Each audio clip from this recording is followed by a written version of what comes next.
Good evening. About 4 o'clock this afternoon, we were dispatched to this ship that you see in the background that was on fire. It's about a 650-foot car hauler. There was fire on the 7th floor. It's kind of worked up to the floors above the 8th, 9th, 10th, and 11th floor. We've got our first arriving engine, when it got on scene, immediately called a second alarm because of the magnitude of what we were dealing with. It's actually gone to a third alarm now. We've got about 59 apparatus on scene, which is about 120 personnel. I'm glad to say that all of the ship's crew is off and accounted for, and nobody was injured. We've got our special operations team is out here. Our hazmat team is on scene, making sure that if we need to do any rescues, they're here. And of course, we have a hazmat incident. They're here to help mitigate that. Right now, currently, we're actively firefighting on multiple floors on the ship. The reason you're not seeing the amount of smoke we were seeing earlier is we've closed the dampers on the ship to try to starve it for oxygen while we're in there working to try to put it out. But it's extreme. The crew members, the JFRD crew members that are in there are encountering some extremely high heat and no visibility whatsoever. If you can see on the side of the ship out there, the paint is melted and burnt on the side of the ship. That's how hot it is inside there right now. So with that, I'll take any questions you have. Chief, do you know about how many vehicles were on board, if it was full or not? We don't. We're working with the Coast Guard right now to get a manifest of exactly what's on there, but we haven't got a true count yet. And of the cars that were on that ship, do we know if they were old, what kind of conditions that they are in? Yeah, they're older used vehicles that are being hauled out of the port. Okay, because we got a tip about them being older cars and they need to have their batteries capped, and they might not have done that properly, which could have started the fire. What are we looking at for cause? Yeah, we have. You know, we're still like I said, we're still actively firefighting on multiple floors right now. So there's been no investigation done. The State Fire Marshal is on scene. The U.S. Coast Guard, who has jurisdiction here, they're on scene as well. And can you put into words how large the fire grew to be when it started on the 7th floor?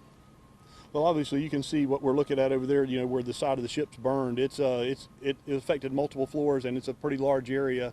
And of course, you're limited in access. It's very tight quarters in there. The stairwells are very steep and very narrow. So it's a tough situation and a very dangerous. That's one of the most dangerous situations firefighters encounter is when they're in a ship fire. Right, enclosed. Yeah, yes, ma'am. Are you guys using firefighting foam? We are not. Okay. Any other usage tactics that you're doing? Just trying to, you know, like I said, we're using the ship's dampers and working with the ship's crew to close dampers to try to reduce the amount of oxygen that's available to the fire. And of course, then we're in there with water hose lines off of our apparatus trying to extinguish it. Can you talk about some of the environmental concerns that may come with this? I know that it could be a concern. Yeah, that's not my expertise. Obviously, that's a Coast Guard issue, and I would rather defer to them on that because this is outside of my realm of. Chief, when you train and when you go into a fire like this, what's the mindset? What's the goal? The goal for the incident commanders that are over there right now, and I've been in there with them the whole time, is to make sure that we do it safely.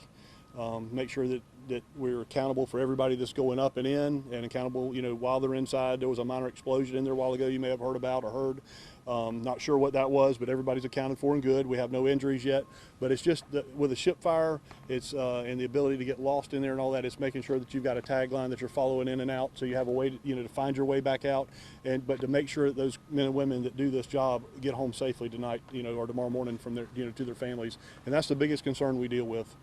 Any other technology that you're using inside, or is it really just the basic? You have a rope that keeps people. Well, we also have, you know, we carry thermal imaging cameras on just about every riding position on the fire department, and those cameras allow us to see through that smoke and give us vision that we didn't used to have years ago. So they are using the thermal imaging cameras inside now. The ship was coming to Jacksonville or was about to leave Jacksonville? I think it was loading up to leave Jacksonville. I think it had unloaded a load of new cars and was loading up these used cars to leave. How much longer do you think it may take to get this under control? I don't know. It's going to be a while. We're going to be here a while. Even once we get the fire completely extinguished, there's going to be a long period that we're going to be in there mopping up and, you know, putting out hot spots. You know, I would expect crews probably to be out here a good portion of the night. All right, thank you all very much. Thank y'all.